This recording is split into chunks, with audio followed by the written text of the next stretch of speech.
الحمد لله رب العالمين والعاقبة للمتقين والصلاة والسلام على سيدنا محمد وعلى آله وأصحابه أجمعين أما بعد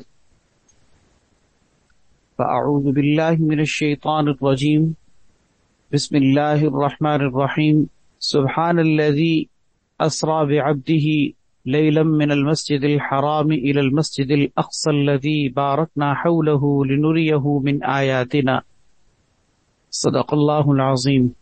آج کی نشست میں موجودہ حالات کے پیش نظر انشاءاللہ مسجد اقصی کی اہمیت اور اس کی فضیلت پر روشنی ڈالی جائے گی۔ مسجد اقصی یہ دنیا کی وہ عظیم ترین مسجد ہے جس کو اللہ تبارک و تعالی نے مختلف جہت سے اور مختلف نوعیتوں کے اعتبار سے فضیلت اور اہمیت بخشی ہے۔ یہ دنیا کی کوئی عام مسجد نہیں کہ جس مسجد کو ہم ایک عام مسجد کی حیثیت سے دیکھیں، سمجھیں یا محسوس کریں، بلکہ یہ وہ ارض مقدس ہے، یہ وہ دنیا کی عظیم ترین مسجد ہے جس کا تذکرہ خود قرآن کریم کے اندر اللہ تبارک و تعالی نے کیا ہے۔ اس وقت آپ کے سامنے جو خطبے میں آیت پڑھی گئی 15ویں پارے کی پہلی آیت ہے، سورہ بنی اسرائیل کی پہلی آیت۔ اس آیت میں اللہ تبارک و تعالی نے اسی مسجد اقصی کا تذکرہ کیا ہے۔ چنانچہ ارشاد فرمایا سبحان الذی اسری بعبدہ، پاک ہے وہ ذات جو اپنے بندے کو یعنی حضور اکرم صلی اللہ علیہ وسلم کو راتوں رات مسجد حرام سے مسجد اقصی کی طرف لے کر گیا، یعنی معراج کی شب میں جب آپ صلی اللہ علیہ وسلم کو سیر کرائی گئی آسمانوں کی، عالم بالا کی، جنت اور دوزخ کی، اللہ تبارک و تعالی سے ملاقات کا شرف آپ کو بخشا گیا، تو آپ صلی اللہ علیہ وسلم کو معراج پر لے جانے کے لیے، آسمانوں پر لے جانے کے لیے سب سے پہلے آپ کو مسجد حرام سے مسجد اقصی کا سفر کرایا گیا۔ آپ صلی اللہ علیہ وسلم نے مسجد اقصی پہنچ کر وہاں براق باندھا، اور اس کے بعد پھر وہاں آپ صلی اللہ علیہ وسلم کو یہ عظیم ترین شرف نصیب ہوا کہ تمام کائنات کے اولین اور آخرین تمام انبیاء اور رسول جو کائنات کی مقدس ترین اور برگزیدہ ترین ہستیاں ہیں، ان سب نے آپ کی معیت میں، آپ کی اقتداء میں آپ کے پیچھے نماز پڑھی۔ اللہ نے آپ کو امامت کا شرف بخشا اور آپ نے نبیوں کو نماز پڑھائی ایک امام کی حیثیت سے، جس میں آپ کی اس حیثیت کو بھی واضح کر دیا گیا کہ آپ امام الانبیاء ہیں، امام الرسل ہیں، امام الاولین والآخرین ہیں۔ تو یہ وہ عظیم ترین مسجد جس کا تذکرہ قرآن کریم کے اندر اللہ تبارک و تعالی نے کیا ہے، یہ کوئی عام مسجد نہیں ہے۔ اس مسجد کی بقا، اس مسجد کا تحفظ، اس مسجد کی حفاظت کرنا یہ ہمارے ایمان کا حصہ ہے۔ اور اس وقت بھی اس ارض مقدس اور اس مبارک مسجد، اس مسجد اقصی کے تحفظ کے لیے کھڑے ہونے والے جو مزاحمت کر رہے ہیں وقت کے فرعون سے، طاغوت سے، اللہ تبارک و تعالی ان کو ثابت قدمی عطا فرمائے اور ان مسجد اقصی کے اصل محافظین کو اللہ ثابت قدمی کے ساتھ اپنے دشمنوں کے اوپر غالب فرمائے۔ اس وقت آپ کے سامنے میں بالترتیب قرآن و سنت کی روشنی میں مسجد اقصی کے فضائل رکھ رہا ہوں، جس کا مقصد یہ ہے کہ ہمیں اس بات کی خبر ہونی چاہیے اور اس بات سے ہم سب کو آگاہ ہونا چاہیے اور ہمارے اندر یہ شعور ہونا چاہیے کہ ہمارا مسجد اقصی سے کیا رشتہ ہے۔ اس وقت ارض مقدس کا جو مسئلہ کھڑا ہوا ہے، اس میں یہ چیز دیکھنے میں آتی ہے کہ بعض لوگ جو مسجد اقصی کو جانتے نہیں، مسجد اقصی کی اہمیت اور فضیلت کو سمجھتے نہیں، وہ اس ہونے والی مزاحمت کو، اس مسجد اقصی کے تحفظ کے لیے کھڑے ہونے والے محافظین کو اور ان کی مزاحمت کو اور ان کے جہاد فی سبیل اللہ کو ایک عام ملک اور مال کی لڑائی سمجھ رہے ہیں، جاگیر اور خطے کی لڑائی سمجھ رہے ہیں۔ یہ کوئی سیاسی لڑائی نہیں، یہ کوئی ملک اور مال کی لڑائی نہیں، یہ اس مسجد اقصی کے تحفظ کی جنگ ہے۔ اللہ تبارک و تعالی اس میں ان محافظین کو کامیابی نصیب فرمائے اور ان کے مد مقابل دشمنوں کو اللہ تبارک و تعالی تہس نہس فرما دے۔ اسی مقصد کو سامنے رکھتے ہوئے مسجد اقصی کی فضیلت کو ذکر کیا جا رہا ہے تاکہ ہم سب کو پتہ چلے کہ ہمارا اس مسجد اقصی سے کیا تعلق ہے، ہم اس مسجد اقصی کو کس حیثیت سے دیکھیں، سمجھیں اور محسوس کریں، اس کے ساتھ اپنے رشتے کو سمجھیں۔ اس مسجد اقصی کی فضیلتوں میں سب سے اہم اور بڑی اور بنیادی فضیلت یہ ہے کہ یہ مسجد اقصی ہم سب کا مسلمانوں کا قبلہ اول ہے۔ یہ وہ مبارک مسجد ہے جس کی جانب رخ کر کے نبی کریم صلی اللہ علیہ وسلم اور حضرات صحابہ کرام رضی اللہ تعالیٰ عنہم اجمعین نے تقریباً 1.5 سال تک نمازیں ادا کی۔ 1.5 سال تک۔ حدیث میں آتا ہے، بخاری شریف کی روایت ہے، براء ابن عازب رضی اللہ تعالیٰ عنہ فرماتے ہیں کہ ہم نے نبی کریم صلی اللہ علیہ وسلم کے ساتھ بیت المقدس کی طرف رخ کر کے 16 یا 17 مہینے تک نماز پڑھی۔ اس کے بعد پھر اللہ تبارک و تعالی نے آپ صلی اللہ علیہ وسلم کو قبلے کی جانب یعنی کعبۃ اللہ کی طرف پھیر دیا۔ اس حدیث سے معلوم ہوتا ہے کہ 16 یا 17 مہینے، اس کا مطلب کیا کہ تقریباً 1.5 سال تک مسلمانوں نے جس کی طرف رخ کر کے نماز پڑھی ہو۔ بتائیے کیا اس مسجد کو ہم ایک عام مسجد کی حیثیت سے محسوس کر سکتے ہیں؟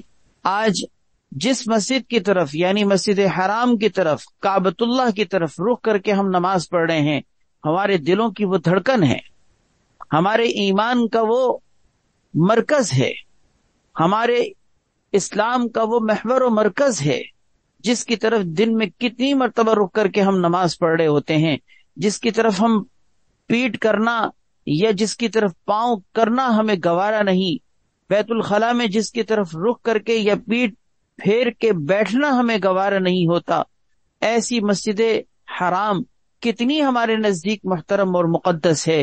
بالکل اسی طرح سمجھ لیجئے کہ جس طرح یہ مسجد حرام کو تقدس ملا ہے قبلہ ہونے کے اعتبار سے، مسجد اقصی بھی تو ہمارا قبلہ اول ہے، کیا اس کا ہمارے ساتھ ایمان کا رشتہ نہیں بنتا؟ یقیناً ہمارے دلوں کی وہ دھڑکن ہے، ہمارے ایمان کا وہ محور و مرکز ہے۔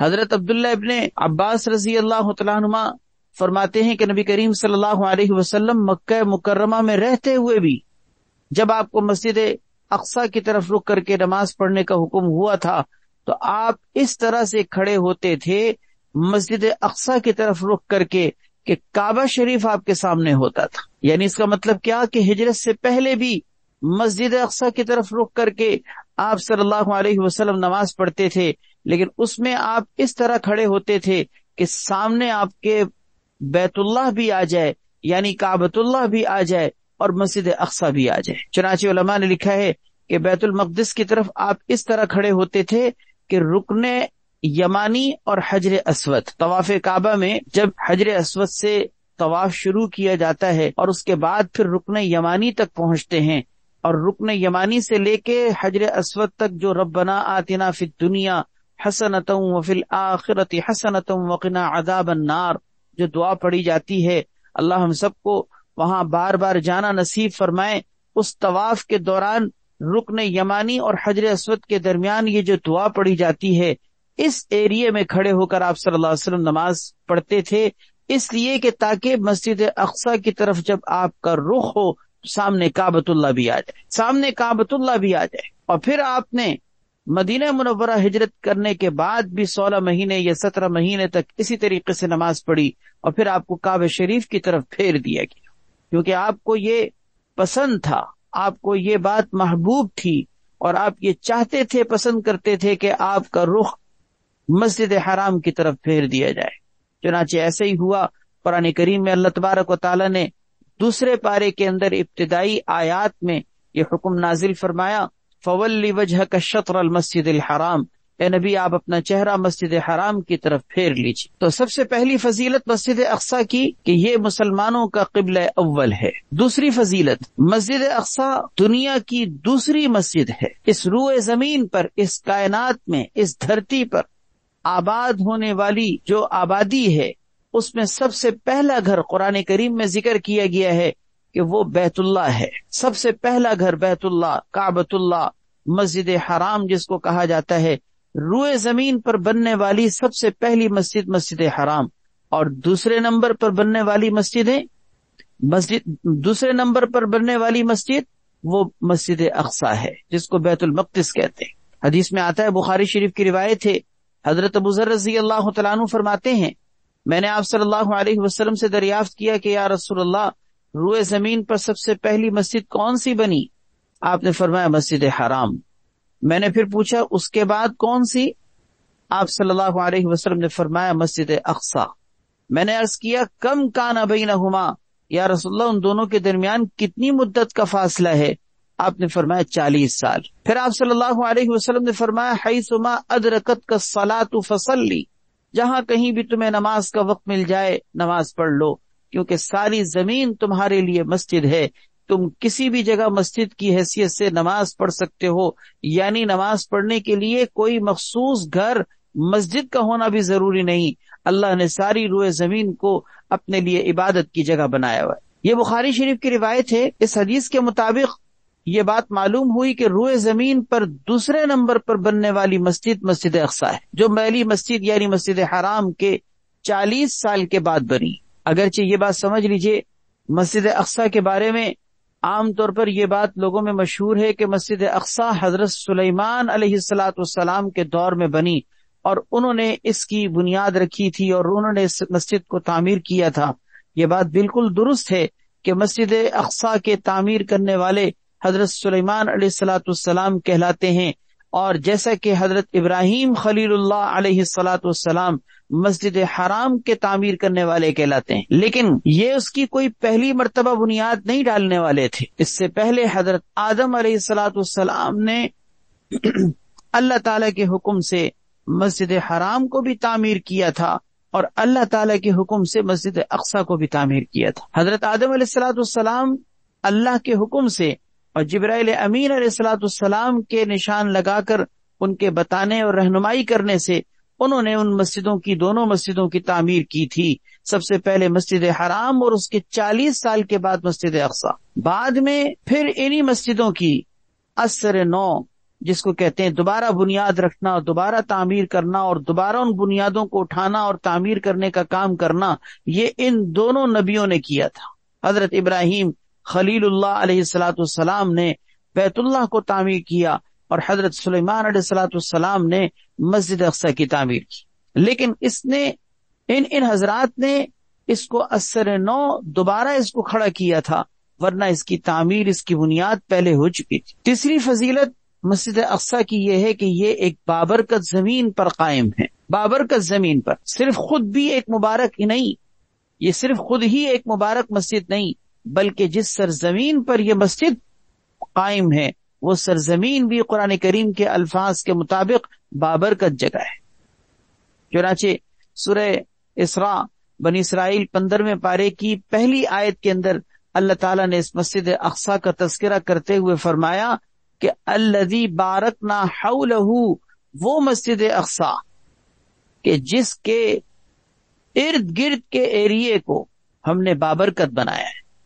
الذی بارکنا حولہ، جس کے ارد گرد کے ایریے کو ہم نے بابرکت بنایا. کیا مطلب؟ جس سرزمین پر وہ واقع ہے اس سرزمین کے اندر ہم نے برکتیں رکھی. چنانچہ ارض شام احادیث طیبہ کے اندر بھی اور خود قرآن کریم کی بھی کئی آیات کے اندر ایک بابرکت زمین ہے. ارض شام یعنی شام کی سرزمین ایک بابرکت سرزمین ہے. قرآن کریم میں اللہ تعالیٰ نے کئی آیات میں اس سرزمین کو بابرکت قرار دیا ہے. چنانچہ سورہ بنی اسرائیل کی اس آیت میں بھی اس کو بابرکت کہا گیا. اسی طریقے سے سورہ انبیاء کے اندر اللہ تبارک و تعالیٰ نے 2 مرتبہ مختلف جگہوں پر ایک ہی صورت میں 2 مرتبہ اس سرزمین کو بابرکت کہا. سورہ سبا پارہ نمبر 22 کے اندر بھی اللہ تبارک و تعالیٰ نے اس سرزمین کو بابرکت کہا. اسی طرح سورہ اعراف کے اندر 9 پارے کے اندر بھی اللہ تعالیٰ نے اس سرزمین کو بابرکت کہا. گویا قرآن کریم کی کئی آیات میں ارض شام کی سرزمین کو بابرکت سرزمین کہا گیا، اور اس شام کی سرزمین ساری کی ساری بابرکت. اور یہ ارض فلسطین جس جگہ بیت المقدس واقع ہے اس کی برکتوں کا تو کہنا ہی کیا ہے. 3 فضیلتیں ہو گئی. چوتھی فضیلت یہ ہے کہ مسجد اقصی انبیاء اکرام علیہ السلام کے ہاتھوں قائم ہوئی. انبیاء اکرام علیہ السلام کے ہاتھوں یہ مسجد تعمیر ہوئی. اس کا مطلب یہ کہ یہ وہ مسجد کے جس کے بنانے والے، جس کی بنیاد رکھنے والے، بعد میں اس کی تعمیر و مرمت کرنے والے اور اس کو اثر نو دوبارہ قائم کرنے والے، یہ سب انبیاء علیہ السلام جیسی مقدس ہستیاں تھیں. چنانچہ سب سے پہلے حضرت آدم علیہ الصلوۃ والسلام نے اس مسجد کو اللہ کے حکم سے جبرائیل امین علیہ الصلوۃ والسلام کی رہنمائی سے بلد مقدس میں تعمیر کیا. اس کے بعد پھر حضرت یعقوب علیہ الصلوۃ والسلام اور حضرت داؤد علیہ الصلوۃ والسلام اور حضرت سلیمان علیہ الصلوۃ والسلام نے بھی ان مسجدوں کو تعمیر کیا. حضرت یعقوب علیہ الصلوۃ والسلام نے دوبارہ کام شروع کیا، حضرت داؤد علیہ الصلوۃ والسلام نے بھی کیا، اور اس کے بعد پھر حضرت سلیمان علیہ الصلوۃ والسلام نے تو اس کی باقاعدہ تکمیل فرمائی. خود اسلام کے اندر بھی حضرت عمر رضی اللہ تعالیٰ عنہ جب بیت المقدس تشریف لے گئے تھے اور اللہ تعالیٰ نے اس بیت المقدس کی چابیاں ان کے ہاتھ میں رکھی تھیں اور بیت المقدس کو اللہ تبارک و تعالیٰ نے ایک مفتوح مسجد کی حیثیت سے مسلمانوں کے قبضے میں دے دیا، تو اس موقع پر بھی حضرت عمر رضی اللہ تعالیٰ عنہ نے براق باندھنے کی جگہ پر، جہاں پر معراج کی شب میں آپ صلی اللہ علیہ وسلم نے براق باندھا تھا، اس جگہ پر مسجد تعمیر کی. 4 فضیلتیں ہو گئیں. 5ویں فضیلت یہ ہے کہ اس مسجد اقصی میں نماز پڑھنا 50,000 نمازوں کے برابر ہے. ایک روایت میں آتا ہے کہ 500 نماز پڑھنے کے برابر، اور ایک روایت میں آتا ہے کہ 50,000 نمازوں کے برابر. حدیث میں آتا ہے حضرت انس بن مالک رضی اللہ تعالیٰ عنہ آپ صلی اللہ علیہ وسلم کا ارشاد نقل فرماتے ہیں کہ انسان اگر اپنے گھر میں نماز پڑھے تو 1 نماز کا ثواب ملتا ہے، اور اپنے قبیلے کی محلے کی مسجد میں نماز پڑھے 25 نمازوں کا ثواب ملتا ہے، اور جامع مسجد میں نماز پڑھے 500 نمازوں کا ثواب ملتا ہے. مسجد اقصی میں نماز پڑھے 50,000 کا ثواب ملتا ہے. میری مسجد یعنی مسجد نبوی میں نماز پڑھے 50,000 کا ثواب ملتا ہے، اور مسجد حرام بیت اللہ میں نماز پڑھے تو 1,00,000 نماز کا ثواب ملتا ہے. سنن ابن ماجہ کی یہ روایت. اس حدیث سے یہ بات معلوم ہوئی کہ مسجد اقصی اللہ تعالی ہم سب کو اس کی زیارت بھی نصیب فرمائے، اور عافیت اور سلامتی کے ساتھ اللہ جلد از جلد ہمیں وہاں پہنچنے کی اور وہاں پر نماز پڑھنے کی اللہ ہم سب کو سعادت نصیب فرمائے. یہ سعادت اتنی بڑی کہ 1 نماز پڑھنے پر 50,000 نماز کا ثواب ہے. اندازہ کیجئے کتنی مبارک وہ جگہ، کتنی مبارک وہ مسجد. 6ٹھی فضیلت یہ ہے کہ مسجد اقصی میں نماز پڑھنے والے کے گناہوں کی بخشش کا وعدہ ہے، کہ اس مسجد میں نماز پڑھنے والے کے گناہ معاف کر دیے جاتے ہیں. چنانچہ سنن نسائی شریف کی روایت ہے، نبی کریم صلی اللہ علیہ وسلم نے ارشاد فرمایا کہ جب حضرت سلیمان علیہ الصلوۃ والسلام بیت المقدس کی تعمیر سے فارغ ہوئے تو انہوں نے 3 دعائیں اللہ تعالی سے مانگی تھی. 3 دعائیں مانگی. پہلی دعا انہوں نے یہ مانگی کہ اللہ تعالیٰ انہیں ایسا فیصلہ کرنے کی توفیق عطا فرمائے جو اللہ کے فیصلے کے مطابق. یعنی کیا مطلب کہ ان کا فیصلہ بالکل صحیح اور درست ہو، ایسا فیصلہ جو اللہ کی چاہت اور اس کی منشا کے مطابق. چنانچہ ان کی یہ دعا قبول ہوئی اور حضرت سلیمان علیہ الصلوۃ والسلام کو اللہ تعالیٰ نے ایک بہترین فیصل اور ایک بہترین فیصلہ کرنے والا بنایا. دوسری دعا انہوں نے یہ مانگی کہ یا اللہ ان کو ایک ایسی سلطنت عطا فرما کہ جو ان کے بعد کائنات میں کسی کے لیے بھی نہ ہو. چنانچہ ان کی یہ دعا بھی قبول ہوئی اور انہیں ایسے ہی سلطنت دی گئی، ایسی شاہانہ سلطنت کہ کیا کسی روئے زمین پر کسی کو مل سکتی ہے. بڑے سے بڑے ترقی یافتہ ممالک کے اندر بھی ایسی بادشاہت اور سلطنت قیامت تک کسی کو بھی نصیب نہیں ہو سکتی جو حضرت سلیمان علیہ الصلوۃ والسلام کو نصیب ہوئی تھی. کیا کہ ہوائیں ان کے لیے مسخر کر دی گئیں. اس زمانے کے اندر جب کہ کوئی جہاز کا تصور نہیں تھا، اس جہاز سے زیادہ تیز رفتار اللہ رب العزت نے ان کو تخت عطا کیا تھا، جس پر وہ مہینوں کا سفر گھنٹوں میں طے کر لیا کرتے تھے. غدوها شہر ورواحها شہر. ان کی صبح 1 مہینے کی مسافت کے فاصلے اور ان کی شام 1 مہینے کی مسافت کے فاصلے کے بقدر ہوا کرتی تھی. اسی طرح جنات پر ان کو اللہ رب العزت نے حکومت عطا فرمائی. پرندوں کی بولیاں سمجھنے کی اللہ نے ان کو طاقت عطا فرمائی. چونٹی کی بات کا سننا قرآن کریم میں سورہ نمل 19 پارے میں ذکر کیا گیا ہے. ایسی سلطنت، ایسی بادشاہت اللہ رب العزت نے ان کے بعد پھر کسی کو بھی نہیں دی. تیسری دعا انہوں نے یہ کی تھی کہ یا اللہ اس مسجد میں، یعنی اس مسجد اقصی میں جو آپ نے مجھ سے تعمیر کروائی ہے، جو شخص بھی اگر صرف نماز پڑھنے کے لیے آئے تو یا اللہ اس کو اپنے گناہوں سے اس دن کی طرح پاک صاف کر کے نکالنا جس دن اس کی ماں نے اس کو جنا تھا. یعنی اس طرح سے وہ فریش گناہوں سے اس طرح پاک ہو کے نکلے جیسا کہ ماں کے پیٹ سے ابھی ابھی وہ پیدا ہوا ہے. اللہ اکبر. یہ 3 دعائیں انہوں نے مانگی تھیں. ان کی جس طرح پہلی دونوں دعائیں قبول ہوئیں، تیسری دعا بھی ان کی قبول ہوئی. یعنی اس کا مطلب اس مسجد اقصی کے اندر نماز پڑھنے والا گناہوں سے ایسے ہی پاک ہو جاتا ہے. 6 فضیلتیں ہو گئیں. 7ویں فضیلت، مسجد اقصی سے اللہ تعالی ہم سب کو توفیق عطا فرمائے کہ مسجد اقصی سے احرام باندھ کر حج یا عمرے کے لیے جانے والے کی مغفرت اور جنت کی بشارت ہے. دیکھیں، آپ اپنے گھر سے احرام باندھ کر مسجد حرام کی طرف چلتے ہیں، چاہے عمرہ کرنے کی نیت سے جائیں، چاہے حج کرنے کی نیت سے جائیں. کتنا یہ مبارک سفر ہوتا ہے، کتنا مبارک سفر، برکتوں سے بھرا ہوا، سعادتوں سے بھرا ہوا، نصیبوں والا سفر. لیکن یہ سفر آپ سوچئے ذرا، اگر کوئی مسجد اقصی سے کرے، کہ مسجد اقصی کے اندر نماز پڑھے، احرام کی 2 رکعت نماز پڑھ کے اس کے بعد لبیک اللہم لبیک کی صدائیں لگاتا ہوا مسجد حرام کی طرف سفر شروع کرے. حدیث کے مطابق آپ صلی اللہ علیہ وسلم نے فرمایا، ایسے شخص کے لیے اس کے اگلے پچھلے تمام گناہوں کی بخشش ہے. اس کے اگلے پچھلے سارے گناہ بخش دیے جاتے. یا روایت میں راوی کا شک ہے، الفاظ یوں بھی ذکر کیے گئے ہیں کہ وجبت لہ الجنہ، کہ یا یوں فرمایا آپ صلی اللہ علیہ وسلم نے کہ اس کے اگلے پچھلے سارے گناہ بخش دیے جاتے ہیں، اور یا پھر یوں فرمایا کہ اللہ تبارک و تعالی کی طرف سے اس کے لیے جنت واجب کر دی جاتی. اسی لیے ہر زمانے کے اندر، ہر دور کے اندر یہ لوگوں کا طریقہ رہا ہے کہ وہ مسجد اقصی میں نماز پڑھ کر وہاں سے عمرے کا احرام باندھ کر مسجد حرام کی طرف چلا کرتے تھے.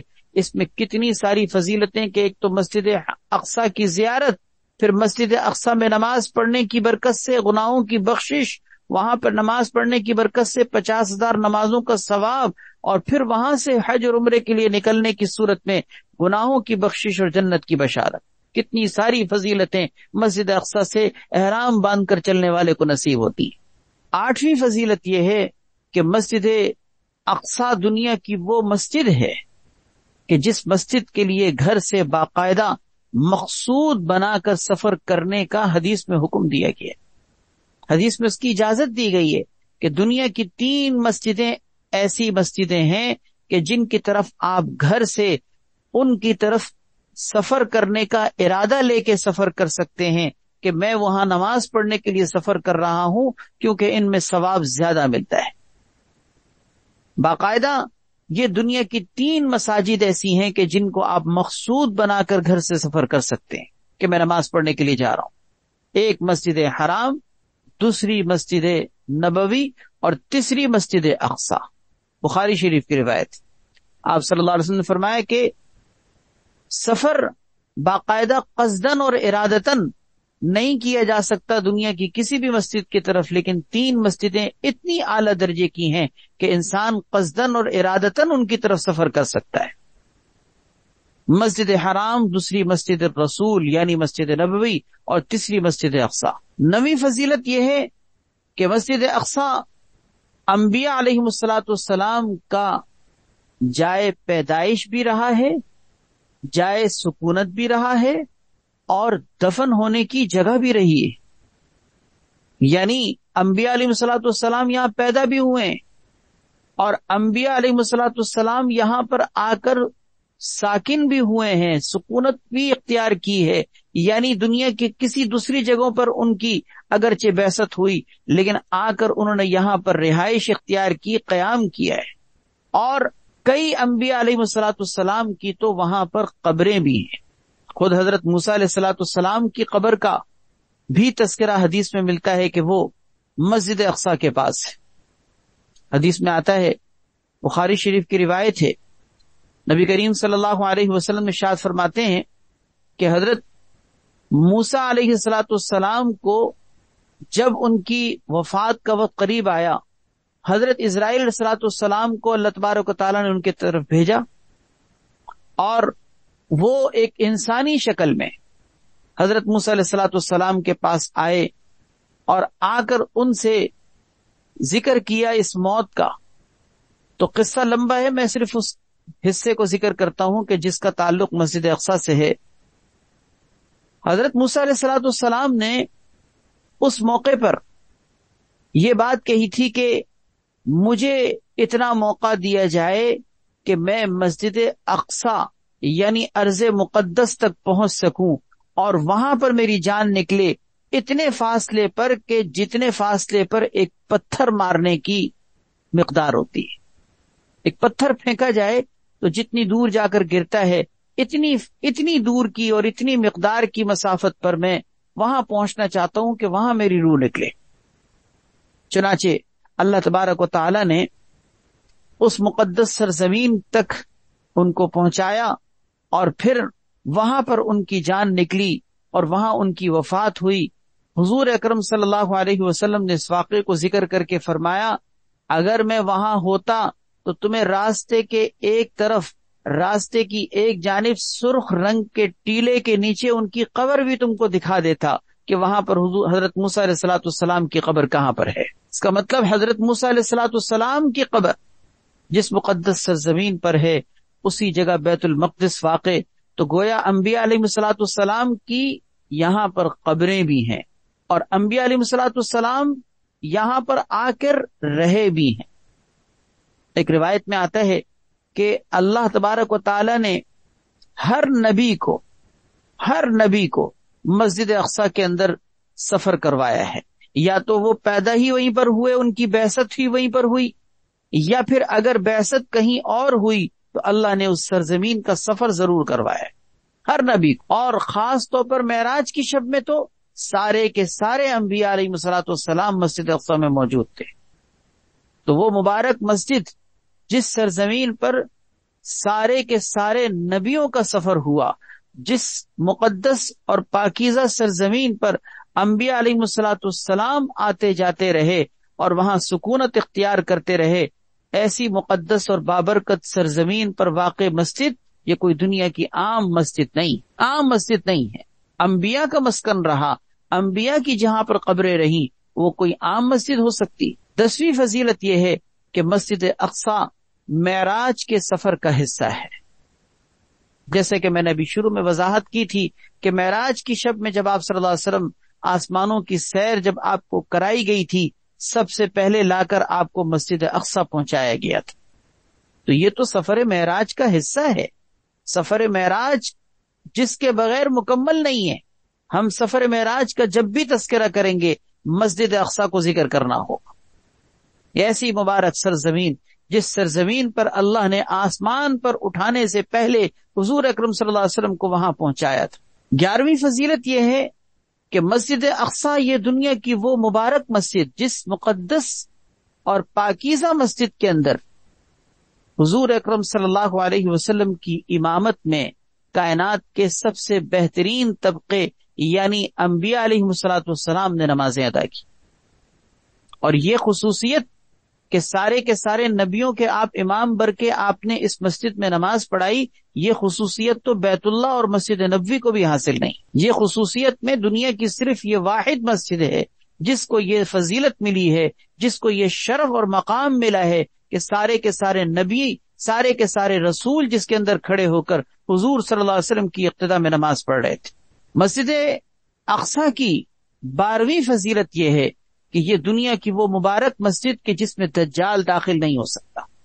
دجال پوری دنیا کے اندر دندناتا پھرے گا، سرکشی کرتا ہوا پھرے گا اور فتنہ فساد پھیلاتا رہے گا، لیکن دنیا کے اندر 4 جگہیں ایسی ہیں جہاں پر دجال کے ناپاک قدم داخل نہیں ہو سکیں. حدیث میں آتا ہے کہ دجال دنیا کے اندر کہیں بھی جا سکتا ہے، کہیں بھی آتا جاتا رہے گا، پوری دنیا میں فساد پھیلاتا رہے گا، لیکن 4 مسجدوں کے قریب بھی نہیں آ سکے گا. ایک مسجد حرام، دوسری مسجد نبوی، تیسری مسجد قدس جس کو مسجد مقدس بھی کہتے ہیں، بیت المقدس بھی کہتے ہیں، یعنی مسجد اقصی، اور چوتھی چیز ہے طور، کوہ طور، جہاں پر حضرت موسیٰ علیہ الصلوۃ والسلام کو اللہ تبارک و تعالی نے ہم کلامی کا شرف بخشا تھا. اللہ تعالیٰ سے وہاں ان کی گفتگو ہوئی تھی، اور کوہ طور پر جا کر آپ حضرت موسیٰ علیہ الصلوۃ والسلام اللہ تعالیٰ سے بات چیت کیا کرتے تھے، اس طور کی جگہ پر بھی دجال اپنے ناپاک قدم لے کے داخل نہیں ہو سکتا۔ تو یہ گویا کہ خود اس مسجد اقصیٰ کی بہت بڑی فضیلت کہ اس مسجد اقصیٰ کے اندر دجال بھی داخل نہیں ہو سکے گا۔ 13ویں فضیلت مسجد اقصیٰ کی یہ ہے کہ مسجد اقصیٰ یہ وہ مبارک سرزمین، وہ مبارک اور پاکیزہ جگہ ہے جہاں انبیاء علیہ الصلوۃ والسلام پر وحی کا نزول ہوتا رہا ہے، وحی کا نزول ہوتا رہا۔ جس طرح مکہ اور مدینہ منورہ کے اندر، مکہ مکرمہ اور مدینہ منورہ کے اندر نبی کریم صلی اللہ علیہ وسلم پر قرآن اترتا رہا تھا، اسی طریقے سے مسجد اقصیٰ کے اندر، مسجد اقصیٰ کے اندر، بیت المقدس کے اندر چونکہ انبیاء علیہ الصلوۃ والسلام رہتے تھے تو ان پر بھی وہی حضرت جبرائیل امین علیہ الصلوۃ والسلام جو وحی لے کر آتے تھے، وہ کہاں لے کر آتے تھے؟ وہ اسی پاکیزہ سرزمین پر، اسی مسجد اقصیٰ کے اندر انبیاء علیہ الصلوۃ والسلام پر وحی کا نزول ہوتا تھا۔ تو جو وحی کے نزول کی جگہ ہے، ایسی مقدس اور پاکیزہ مسجد یہ دنیا کی کوئی عام مسجد نہیں ہے۔ بہرحال میں نے یہ چند فضائل آپ کے سامنے رکھے ہیں مسجد اقصیٰ کے۔ ان فضائل کے رکھنے کا مقصد یہ ہے کہ ہم سب اس بات کو محسوس کریں کہ اس مسجد اقصیٰ سے ہمارا کیا رشتہ ہے، ہمیں یہ شعور ملے، ہمیں یہ آگاہی ہو، ہمیں اس بات کی خبر ہو کہ ہمارا مسجد اقصیٰ سے ایک ایمان کا تعلق ہے، ہمارا ایمان کا ایک رشتہ ہے، وہ ہمارے دلوں کی دھڑکن ہے، وہی اس کا وجود ہمارے لیے ساری کائنات کے لیے بابرکت ہے۔ اللہ تعالیٰ ان کو غاصب، اس مسجد کو غاصب یہودیوں سے اور غاصب یہودیوں کے ناپاک اور مذموم عزائم سے محفوظ رکھے۔